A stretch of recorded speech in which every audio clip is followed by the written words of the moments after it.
Si digo algo y el yo mental se enfada y se defiende, a ese yo mental apunto en este vídeo.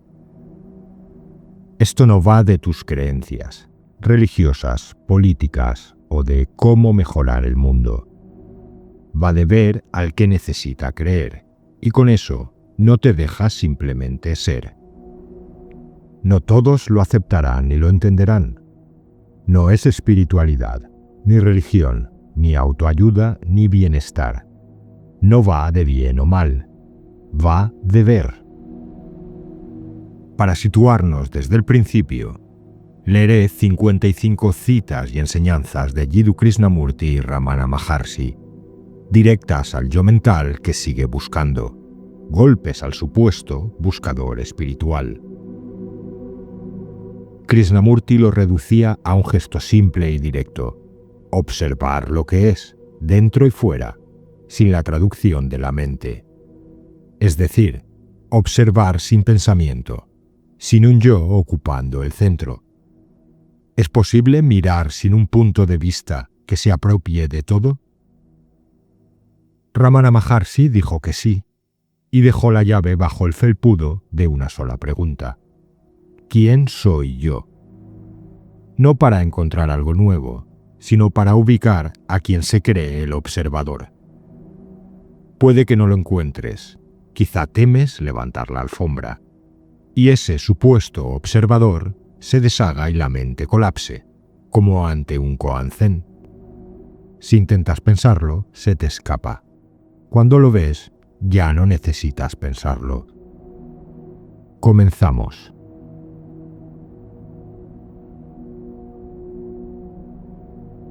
Krishnamurti. 28 citas que golpean al yo mental. Aquellos que son religiosos, sea cual fuere por el momento el significado de esa palabra, tratan de imaginarse lo que es Dios, o de pensar en lo que es Dios. Han leído innumerables libros, han leído acerca de las experiencias de los diversos santos, de los maestros y todo lo demás, y procuran imaginarse o sentir lo que es esa experiencia ajena. En otras palabras, con lo conocido tratáis de abordar lo desconocido. ¿Pero podéis hacerlo? Solo podéis pensar en algo que conocéis. Suponed que nunca hubierais leído un libro sobre religión o psicología y que tuvierais que hallar el sentido, la significación de la vida. ¿Cómo emprenderíais la tarea? Suponed que no hubiera maestros, ni organizaciones religiosas, ni Buda, ni Cristo, y tuvierais que empezar desde el principio. ¿Cómo emprenderíais la tarea? Tendríais primero que entender el proceso de vuestro pensar. Esa es la única manera de descubrir algo nuevo. Vosotros hacéis uso del saber como medio de autoprotección, de seguridad, y queréis estar enteramente seguros de que tendréis las mismas experiencias de Buda, de Cristo o de X. No hay camino que conduzca al descubrimiento de la verdad. Debéis lanzaros al mar inexplorado. El pensamiento, sin duda, es el resultado del pasado, del ayer y de muchos, muchos ayeres. No seríais capaces de pensar si no hubiera ayeres. El pensamiento es, pues, el resultado de las reacciones condicionadas establecidas en la mente como pasado. La mente es el resultado del pasado. Es decir, el pensar es la respuesta de la memoria. Si no tuvieseis memoria, no habría pensamiento. Si no tuvierais ningún recuerdo del camino que lleva a vuestra casa, no podríais llegar a ella. Así pues, el pensar es la respuesta de la memoria. Si el pensamiento es solamente la respuesta del pasado, entonces el proceso del pensamiento debe cesar para que surja algo nuevo, ¿no es verdad? Si el pensamiento es el resultado del tiempo, y lo es, entonces, para recibir las insinuaciones de lo atemporal, de algo que desconocéis, el proceso del pensamiento debe cesar. Para recibir algo nuevo, lo viejo debe cesar. El proceso de terminar con el pensamiento, aunque esto parezca en cierto modo extravagante, no es asunto de disciplina, ni de eso que se llama meditación. Podemos ver que todo lo que la mente haga para poner fin a sí misma continúa siendo un proceso de pensamiento. Hay mucha gente que afirma: yo creo en la reencarnación, siento que es así. Mi intuición me lo dice. Trátase, evidentemente, de su deseo de continuidad, de perpetuarse a sí mismo. Como le tienen tanto miedo a la muerte, desean estar seguros de que hay una próxima vida, otra oportunidad. Por lo tanto, ellos sienten que eso es lo correcto. Si buscáis, encontraréis, pero no será la verdad. Por lo tanto, esta locura, este temor, esta ansiedad por llegar, por buscar, por descubrir, debe cesar. Todo lo que podéis hacer es entenderos a vosotros mismos, comprender los embrollos, la extraordinaria sutileza de vuestro pensamiento y de vuestro ser.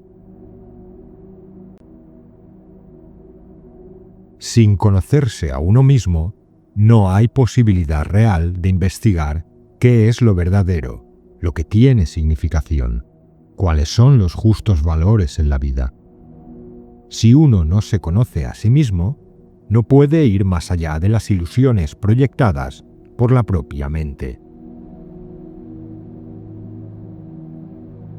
El conocerse a sí mismo significa, sin duda, estudiar las respuestas, las reacciones que uno tiene en relación con algo.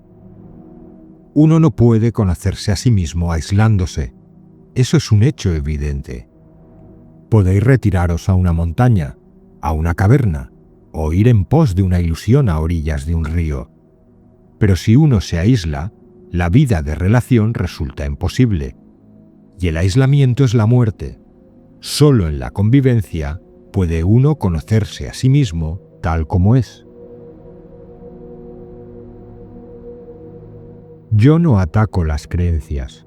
Lo que tratamos de hacer es descubrir por qué aceptamos las creencias, y si podemos comprender los motivos, las causas de esa aceptación, quizá podamos no solo entender por qué hacemos tal cosa, sino asimismo liberarnos de ellas. Porque uno puede ver cómo las creencias religiosas, políticas, nacionales y de diversos otros tipos separan a los hombres, cómo crean conflicto, confusión y antagonismo, lo cual es un hecho evidente. Y sin embargo, no estamos dispuestos a renunciar a ellas. ¿Pero es posible vivir sin creencias? Eso puede descubrirse tan solo si uno logra estudiarse a sí mismo en relación con una creencia. Si no tuviéramos ninguna norma de acción basada en una creencia, ya sea en Dios, en el comunismo, en el socialismo, en el imperialismo, o en tal o cual fórmula religiosa, o en algún dogma que nos condicione, nos sentiríamos totalmente perdidos. Y esa aceptación de una creencia, la ocultación de ese temor, ¿no es acaso el miedo de no ser realmente nada? ¿El miedo de estar vacío? Pero después de todo, una taza solo es útil cuando está vacía. Si suprimimos las creencias, ¿queda algo para mirar? Si no tenemos creencias con las cuales la mente se haya identificado, entonces la mente, sin identificación alguna, es capaz de mirarse a sí misma tal cual es. Y ahí, ciertamente, está el comienzo de la propia comprensión. Si al comprender las creencias, uno se enfrenta con el miedo sin el tamiz de las creencias, ¿no es entonces posible librarse de esa reacción del miedo? Es decir, ¿es posible saber que uno tiene miedo y permanecer ahí sin escapatoria alguna? Estar con lo que es resulta mucho más significativo y tiene más valor, por cierto, que huir de lo que es mediante una creencia. La verdad está en tener la capacidad de enfrentar todas las cosas de un modo nuevo, de instante en instante, sin la reacción condicionante del pasado, para que no haya ese efecto acumulativo que obra como barrera entre uno mismo y aquello que es. Hay una enorme diferencia entre una mente aquietada y una mente quieta. Podéis forzar la mente a aquietarse mediante diversas circunstancias, disciplinas, tretas, etc. Pero eso no es quietud, eso no es paz, eso es muerte. Mas una mente que está serena porque comprende las distintas formas del miedo y se entiende a sí misma, una mente así es creadora, una mente así se renueva sin cesar. Solo se estanca aquella mente que está encerrada en sus propios temores y creencias. Una mente que comprende no imponiendo una norma de valores, sino comprendiendo lo que es, esa mente, sin duda, se torna serena, es serena. No es cuestión de devenir o llegar a ser. Solo entonces, la mente puede percibir lo real de instante en instante. La realidad no es algo que se encuentre en último término, un resultado final de la acción acumulativa. La realidad ha de percibirse tan solo de instante en instante, y solo puede percibirse cuando no obra el efecto acumulativo del pasado sobre el momento actual, sobre el ahora. ¿Pensáis que buscando encontraréis? Antes de que podáis buscar, necesitáis el instrumento para la búsqueda. Tenéis que estar capacitados para buscar, no simplemente emprender la búsqueda. Para tener la capacidad de buscar, es indudable que debéis comprenderos a vosotros mismos. ¿Cómo podéis buscar sin conoceros primero a vosotros mismos, sin saber qué es lo que buscáis? ¿Qué es aquello que busca? Si el buscador no se entiende a sí mismo, lo que él encuentre será tan solo una ilusión autoproyectada, y podréis vivir felices en esa ilusión durante el resto de vuestra vida, mas no por ello dejará de ser una ilusión. Si vuestra intención es hallar consuelo, algo que os esconda de vosotros mismos, algo que os ofrezca un escape, entonces, evidentemente, existen muchas maneras de lograrlo. Mediante la religión, la política, las diversiones, el saber. Ya conocéis la gama completa. Y yo no veo cómo la distracción en cualquiera de sus formas pueda traer ese conocimiento de uno mismo que es tan esencial y que es lo único que puede darnos la paz creadora. Es una ilusión pensar que buscamos a Dios. No hay tal. Nosotros no tenemos que buscar la luz. Habrá luz cuando no haya obscuridad. Y a través de la obscuridad no podemos encontrar la luz. Todo lo que podemos hacer es remover esas barreras que crean oscuridad. Y el removerlas depende de la intención. Si las removéis con el propósito de ver la luz, entonces nada removéis. Solo sustituís la oscuridad por la palabra luz. Y hasta el hecho de mirar más allá de la oscuridad es huir de la oscuridad. Cuando la estupidez desaparece, surge la inteligencia. Cuando el hombre que es necio trata de volverse inteligente, sigue siendo necio. La estupidez, a buen seguro, jamás podrá ser transformada en sabiduría. Solo cuando cesa la estupidez hay sabiduría, inteligencia. Pero es obvio que el hombre que es estúpido y trata de volverse inteligente o sabio, nunca podrá serlo. Para saber lo que es la estupidez, hay que penetrarla, no de un modo superficial, sino pleno, completo y profundo. Hay que penetrar todas las distintas capas de la estupidez, y cuando se produce el cese de la estupidez, hay sabiduría. Cuando la mente está en silencio, cuando ya no se proyecta hacia el futuro, deseando algo o deseando ser algo, cuando la mente está realmente serena, en una paz profunda, lo desconocido se manifiesta. No tenéis que buscarlo, no podéis atraerlo. Lo que podéis atraer es tan solo aquello que conocéis. No podéis invitar a un huésped desconocido, solo podéis invitar a alguien que conocéis. Pero no conocéis lo desconocido, Dios, la realidad o lo que sea. Ella debe advenir. Solo puede advenir cuando el campo está listo, cuando la tierra está labrada. Pero si preparáis el terreno a fin de que aquello advenga, entonces no lo tendréis. Pensamos que la sencillez es mera expresión externa, vida retirada, tener pocas posesiones, andar en taparrabo, carecer de hogar, usar poca ropa, tener una exigua cuenta bancaria. Eso evidentemente no es sencillez.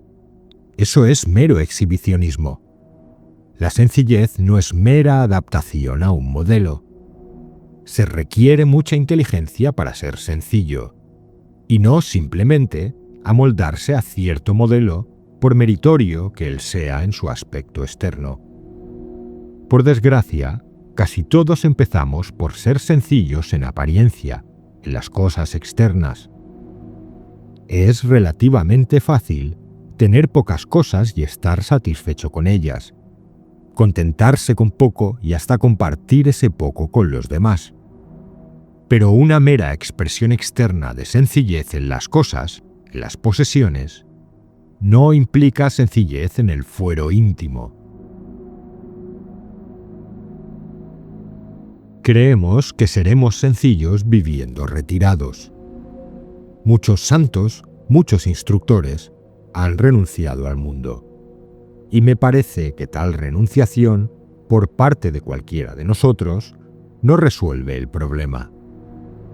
La verdadera sencillez fundamental solo puede originarse en el fuero íntimo, y de ahí proviene la expresión externa. Una mente sensible, un corazón sensible, son esenciales, pues entonces uno es capaz de percepción rápida, de pronta recepción. Solo se puede ser interiormente sencillo cuando uno comprende los innumerables impedimentos, apegos, temores que a uno lo tienen sujeto. Pero a la mayoría de nosotros nos gusta estar sujetos a las personas, a las posesiones, a las ideas. Interiormente somos prisioneros, aunque en lo externo parezcamos muy sencillos. Interiormente somos prisioneros de nuestros deseos, de nuestros apetitos, de nuestros innumerables ideales. Y la sencillez no puede hallarse a menos que seamos interiormente libres.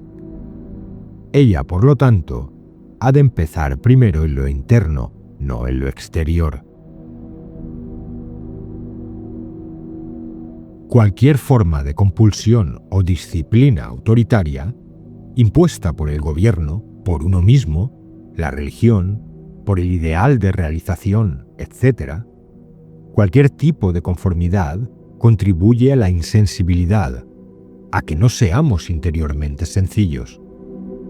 Exteriormente podéis someteros y dar la impresión de sencillez, como lo hacen muchas personas religiosas.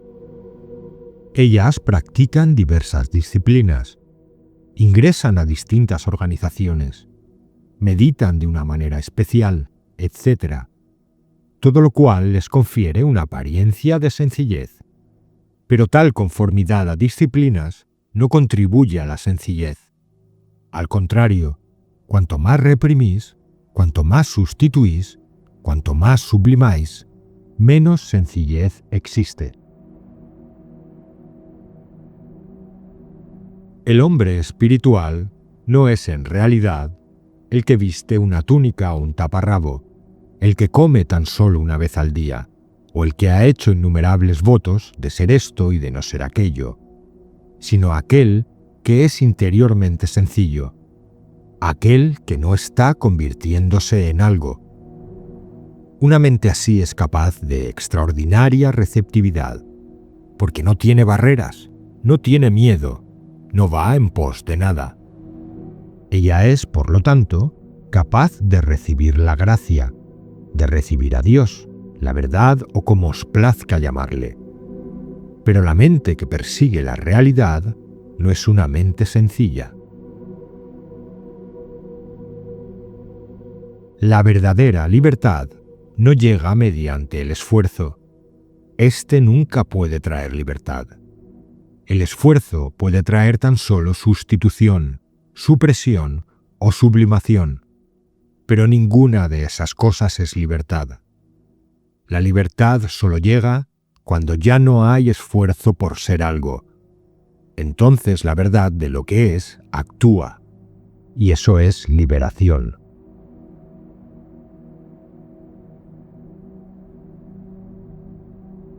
Ramana Maharshi, 27 citas contra el buscador imaginario. No hay ningún ver. Ver es ser. El estado de realización de sí mismo, como nosotros lo llamamos, no es obtener algo nuevo o alcanzar alguna meta remota, sino simplemente ser eso que usted siempre es y que usted siempre ha sido. Todo lo que se necesita es que usted abandone su aceptación de lo no verdadero como verdadero. Todos ustedes están considerando como real lo que no es real. Nosotros solo tenemos que abandonar esta práctica por nuestra parte. Entonces realizaremos el sí mismo como el sí mismo. En otras palabras, sea el sí mismo. En una cierta etapa, usted se reirá de usted mismo por intentar descubrir el sí mismo, el cual es autoevidente. El estado que llamamos realización es simplemente ser uno mismo, no conocer algo o llegar a ser algo. Si uno ha realizado, uno es solo eso que es, y solo eso que ha sido siempre. No se puede describir ese estado. Eso solamente se puede ser. Por supuesto, nosotros hablamos resueltamente de la realización del sí mismo, a falta de un término mejor. ¿Cómo realizar o hacer real eso que es lo único real? Es falso hablar de realización. ¿Qué hay que realizar? Lo real es como es siempre. Nosotros no estamos creando nada nuevo u obteniendo algo que no tuviéramos antes. La ilustración dada en los libros es esta. Nosotros cavamos un pozo y creamos un enorme hoyo. El espacio en el hoyo o pozo no ha sido creado por nosotros. Nosotros solo hemos quitado la tierra que estaba llenando el espacio. El espacio estaba allí entonces, y está también allí ahora. Similarmente, nosotros simplemente tenemos que arrojar todos los sankaras, tendencias innatas, que están dentro de nosotros. Cuando todos ellos hayan sido abandonados, solo brillará el sí mismo. La mente vuelta hacia adentro es el sí mismo. Vuelta hacia afuera deviene el ego y la totalidad del mundo.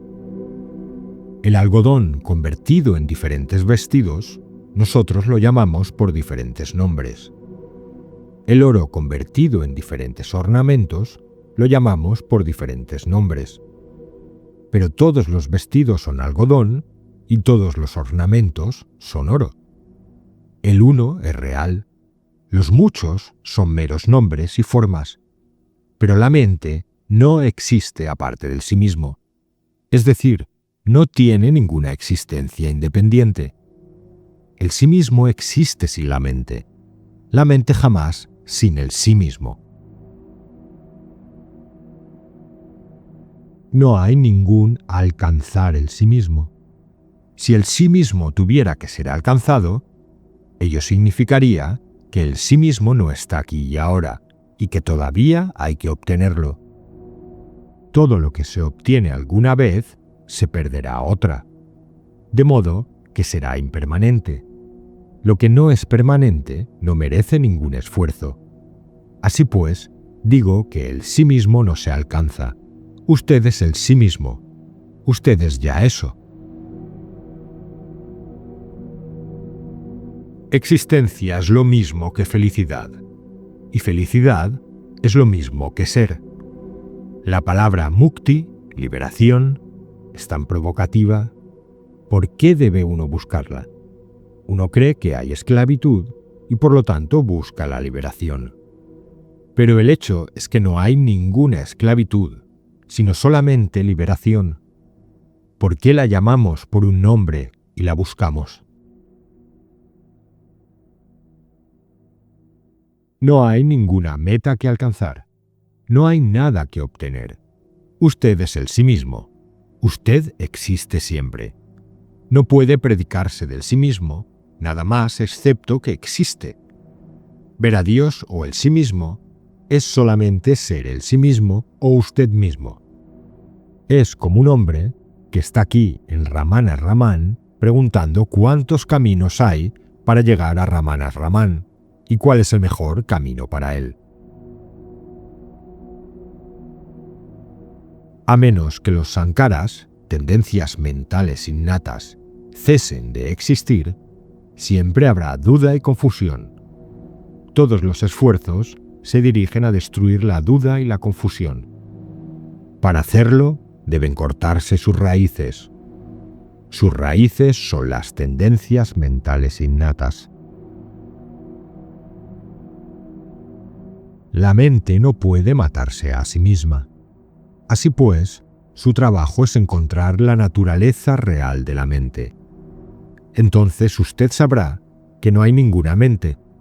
Cuando se busca el sí mismo, la mente no está en ninguna parte.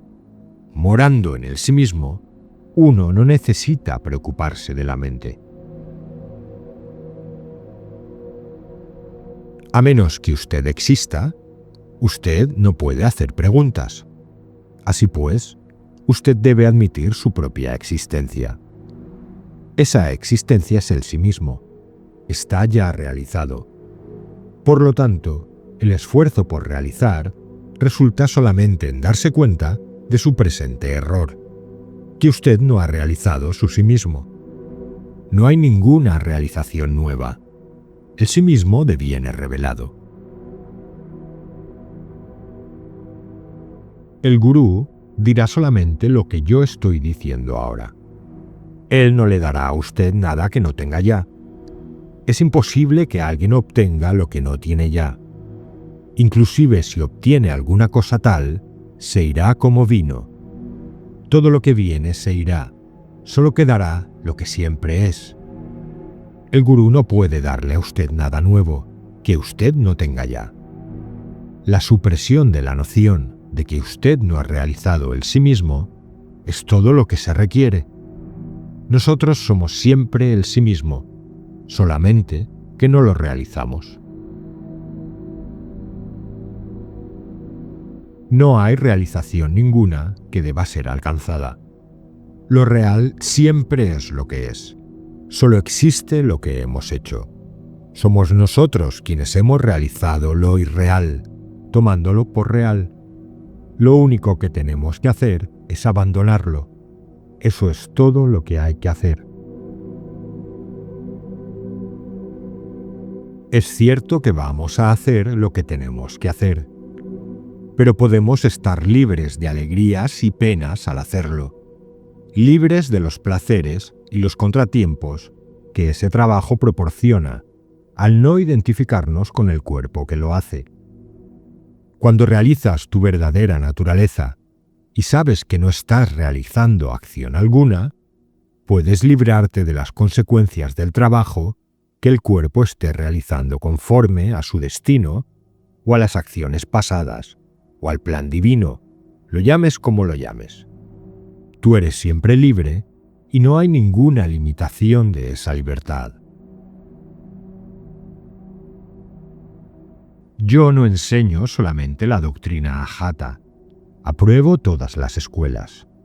La misma verdad tiene que ser expresada de diferentes maneras para adaptarse a la capacidad del que escucha. La doctrina ajata dice: nada existe excepto la única realidad. No hay nacimiento ni muerte, ni proyección ni reabsorción, ni buscador, ni esclavitud, ni liberación. Solo existe la única realidad. A aquel que encuentra difícil captar esta verdad, se le indica la experiencia del sueño y se le dice: todo lo que usted ve depende del veedor. En ausencia del veedor, no hay nada visto. El Vedanta dice que el cosmos deviene visible simultáneamente con el que lo ve y que no hay ningún proceso de creación detallada. Esto se llama Yugapat Srishti, creación instantánea. Es completamente similar a las creaciones en el sueño, donde el experimentador surge simultáneamente con los objetos de la experiencia. Cuando se dice esto, algunas gentes no se sienten satisfechas, pues están profundamente arraigados en el conocimiento objetivo. Buscan descubrir cómo puede haber una creación repentina. Argumentan que un efecto debe ser precedido por una causa. Desean una explicación para la existencia del mundo que ven a su alrededor. Entonces las escrituras intentan satisfacer su curiosidad con las teorías de la creación. Este método de tratar el tema de la creación se llama Kramasrishti, creación gradual. Pero el verdadero buscador puede contentarse con Yugapat Srishti, la creación instantánea. Puede haber cualquier número de teorías de la creación. Todas ellas se extienden hacia afuera. No habrá ningún límite a ellas debido a que el tiempo y el espacio son ilimitados. Sin embargo, están solamente en la mente. Si usted ve la mente, el tiempo y el espacio son trascendidos y se realiza el sí mismo. La creación puede explicarse tanto científicamente como lógicamente para propia satisfacción de uno. ¿Pero hay alguna finalidad en ello? Sin el veedor no hay ningún objeto visto. Encuentre al creador y la creación está comprendida en él. ¿Por qué mirar afuera y seguir explicando los fenómenos que no tienen fin? Diferentes veedores vieron diferentes aspectos de la verdad en diferentes tiempos, enfatizando cada uno de ellos un único punto de vista. ¿Por qué se preocupa usted por sus afirmaciones contradictorias? La meta esencial de los Vedas es enseñarnos la naturaleza del imperecedero Atman y mostrarnos que nosotros somos eso. El mundo aparece cuando usted se despierta. Así pues, ¿dónde está? Claramente el mundo es su pensamiento. Los pensamientos son sus proyecciones. El yo se crea primero y después el mundo. El mundo es creado por el yo, que a su vez surge del sí mismo. El enigma de la creación del mundo se resuelve si usted resuelve la creación del yo. De modo que yo digo, encuentre su sí mismo. Debe admitir que el mundo es su propia imaginación. Las explicaciones científicas y teológicas no armonizan. Las divergencias en tales teorías muestran claramente la inutilidad de buscar tales explicaciones. Tales explicaciones son puramente mentales o intelectuales y nada más. Sin embargo, todas ellas son verdaderas acordes al punto de vista del individuo.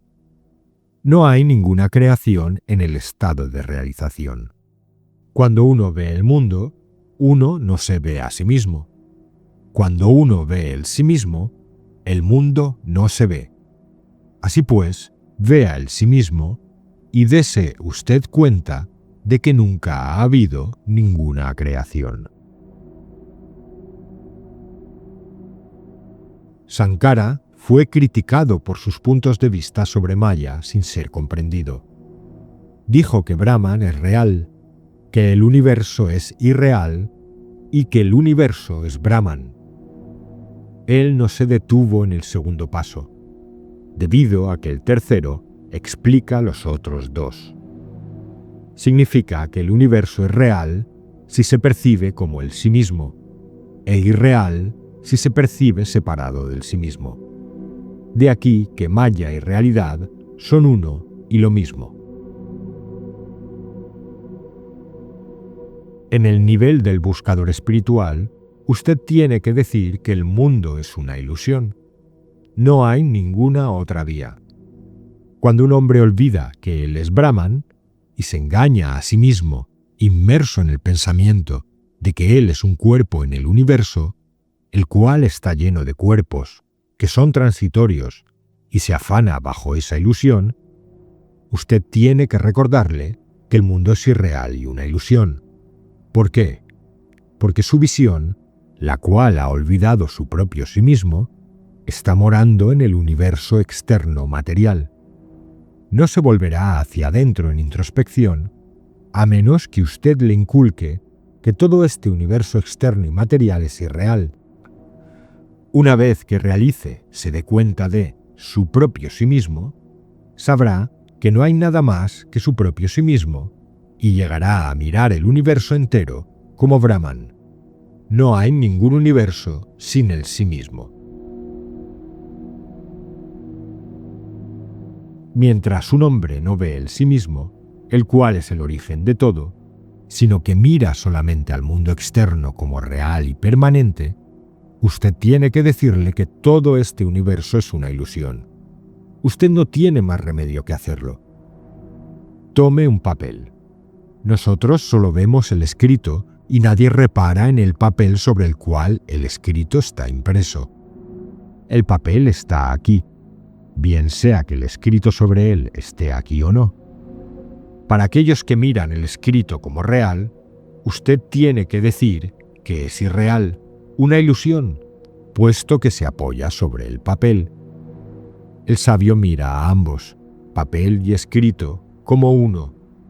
Así ocurre también con Brahman y el universo. La reencarnación existe solamente mientras hay ignorancia. No hay realmente ninguna reencarnación en absoluto, ni ahora ni antes. Tampoco la habrá en ningún futuro. Esta es la verdad.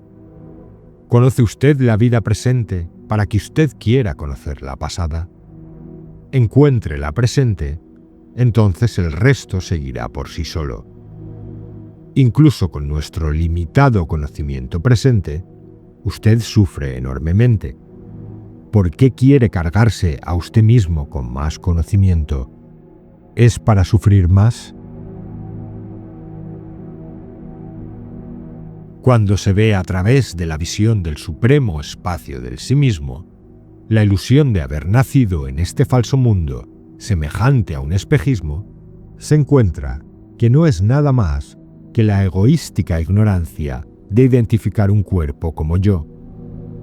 Aquellos cuyas mentes están muertas, habiendo conocido la gloriosa realidad suprema, permanecerán solamente ahí, en ese elevado estado de realidad, libres del nacimiento y de la muerte.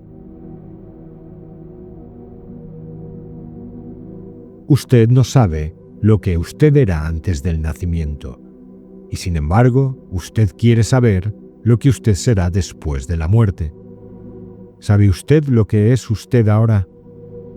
El nacimiento y el renacimiento pertenecen al cuerpo. Usted está identificando el sí mismo con el cuerpo. Es una identificación errónea. Usted cree que el cuerpo ha nacido y que morirá, y confunde los fenómenos que incumben al cuerpo con el sí mismo. Conozca su ser real y estas preguntas no surgirán. El nacimiento y el renacimiento se mencionan solamente para hacer que usted indague la cuestión y descubra que no hay ni nacimientos ni renacimientos. Ellos incumben al cuerpo y no al sí mismo. Conozca el sí mismo y no se perturbe por las dudas.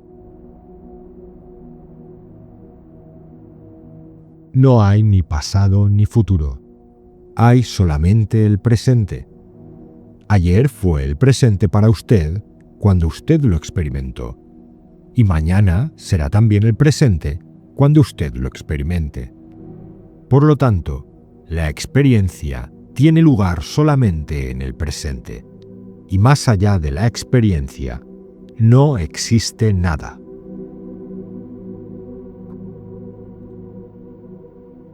Si quieres apoyar el canal y participar eligiendo los próximos temas, puedes hacerte miembro por el precio de un café al mes. Cada comentario y cada vez que compartes el vídeo estás ayudando al canal. Gracias por formar parte de esta comunidad.